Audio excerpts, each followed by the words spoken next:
I have bought the single cheapest paint set and I'll be testing it on Warhammer. I've been searching on Amazon, AliExpress, Wish, you name it, until I found the one which I will use right now to paint Warhammer. Now if you're asking, why would you do that? Well, it all started a few weeks ago when I bought this starting paint set specifically to make a video for beginners. And as you can guess, I already own most of these paints, so I gave them to my friend. In fact, I own so many paints that I am not even able to use all of them. These paints are worth hundreds and hundreds of dollars, but do you need to invest so much money? Hell no. So this got me thinking, what if instead of using all of these expensive paints, I could find a cheap solution? Or even better, what would happen if I used the cheapest paints rather than the ones meant for us, hobbyists? And this set me on a journey. Amazon unfortunately offered sets for much more than what I expected, but we got this price, which is nice, I guess, but not low enough. The next obvious choice is Wish or AliExpress, where the price is super low, but I didn't find what I need here either. In desperation, I went to eBay and, you know, these prices are pretty good, but not when you consider shipping. Could it be that I'm just looking at all the wrong places? Actually, there was a local store, which is selling these paints. Sure, when you consider shipping, it can cost more, but since I can pick them up myself, I will not include it. So finally, I got this cheap ass paint set for like $6 and I'm ready to paint.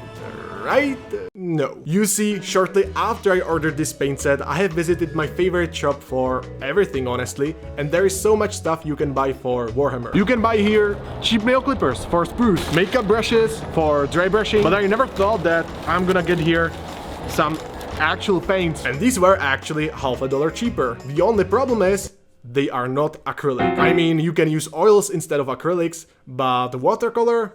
Nah. Even though I could start painting at that very moment anyway, because this one is really cheap, I still felt like I can go cheaper. Searching some more local art stores, I finally found it. Step aside expensive paints, there is a $3 contender at 24 cents per tube. This makes them the absolute fucking cheapest dog shit paints that I could find. Brilliant. And by brilliant, I mean terrible.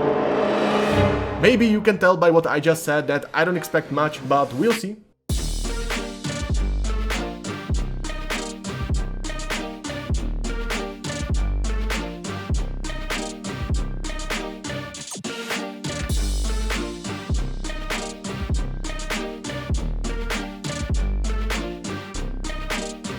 Okay, so first thing that I'm gonna mention here is that I'm using wet palette even though these are heavy body acrylics, and this is simply because if I didn't use wet palette, the paint would dry off really quickly. Now before I apply any paint on my miniatures, I will try to blend these primary paints together. Of course, you might say that yellow, red and blue are not primary colors, and well, it really depends. But let's see how it goes. So I will get this nice yellow color and mix it with blue, and yeah, this actually works quite nicely. We got some really nice green color. Now the paint is not really that smooth and not even buttery. It's really weird feeling, to be honest. And I'm not sure that this will stick to our miniatures, but you know, we will prime our models before that. So let's now try blue and red, and this should make some purple. Okay, so this is a really dark purple. And you know, this is always the case when you are mixing pigments. You are always gonna get darker or more muted colors, so that's the way it is.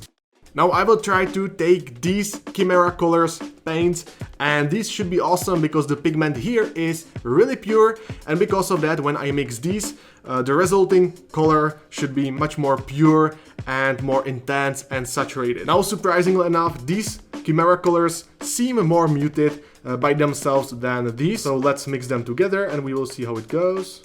And yeah, this is wow, this is really dark. Okay, so somehow, even though this should be more pure pigment, the resulting color is way darker. Okay, so this green is actually fantastic, and I like this one way more than this one. This one looks more childish, or I don't really know how to describe it. Yeah, and when I mix this yellow and this red, it should be some really nice orange. Okay, I didn't try to get orange on my cheap acrylics yet, so let's try that real quick. The red is really intense for some reason, but anyway, yeah, we can get some really nice orange as well. So in this way, these I would say are actually, maybe weirdly enough, somewhat equal. At least when it comes to these resulting tones. Of course, I have no idea how it will look like on the miniature, but regarding the feeling on the brush, when I take these cheap colors and I spread them just on this parchment paper, we will do it on a miniature in a minute. It doesn't feel so intense, it sort of gets wiped. so hopefully it won't happen on our miniatures. But when I take the Chimera colors, it's much more saturated. This, not really. Okay, so now we got the basic idea of how it behaves on wet palette. So let's see how it works on miniatures. Okay, so now my palette is ready. All the paints that have been in the paint set are in here, and I will proceed to paint my Boingrod miniature because I have Goblin Army, and if it doesn't work over black undercoat, I will try white. So the first thing that I have to do is base coat this squig with red. So now when I use Chimera colors, you can just see that it covers pretty well. So this is what Chimera colors do. Now I will try to use my cheap acrylics. Okay, so this layer is gonna be a little bit thicker, not exactly super thick, but let's just see. Yeah, well, that's what I expected. You can just kind of see that it doesn't really stick to the miniature, and certainly over this black undercoat it doesn't really work. I mean, this coverage is pretty damn miserable. If I wanted to properly cover the entire squig to have a nice solid red base coat, it would probably take me, I guess, 5 layers. Now if I try the same over this white undercoat, let's see what happens. Well, actually, this works. That's a nice surprise. Okay, so I guess we will try to paint this Shrike miniature. Armor is gonna be purple, and let's just see how it behaves. This actually kind of works. I mean, it's not great. It's certainly not up to the standard of like other acrylic paints, but I can imagine that I can get on top of that like 3 layers, and maybe I can get solid coverage over white undercoat.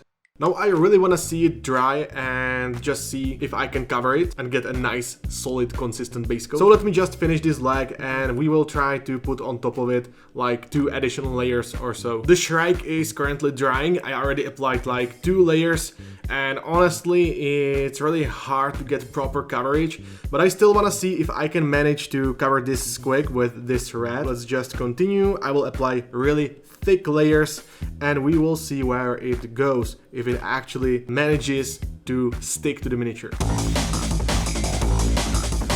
Like immediately when you compare this coverage, for example on his leg right here and on his chin, that's just night and day. Look, for example, I will once more reach for the Chimera colors. You see, very nice consistent layer, and there you go. Not like this, because this is not good.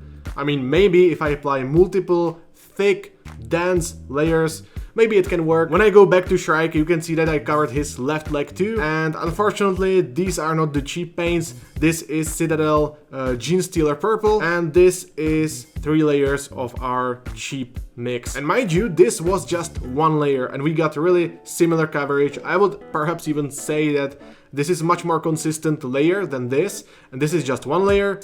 This is 3 layers. So I guess that I will continue and put there some more paint. Now initially I really thought that I'm getting somewhere, especially when I saw this rock being covered so nicely, but honestly it's not really that consistent when you cover the miniature. So I guess that I will need to strip these miniatures, and for that I will use isopropyl alcohol. So if you guys need to strip your miniatures, that's absolutely fine. I do it all the time, and I use isopropyl alcohol. Now earlier I said that this paint doesn't really behave like butter, but now it actually somewhat does, and that's certainly not good, because you can get rid of it with a few brush strokes. It just doesn't stick to the miniature, doesn't stick to the surface. Now maybe you can notice that I switched to my Winsor & Newton Series 7 brush, and I'm trying to be more and more accurate. And one thing that I noticed is that even when the layer underneath is already dry, you can sort of rub it off. So usually you always have to let each layer fully dry to apply another one,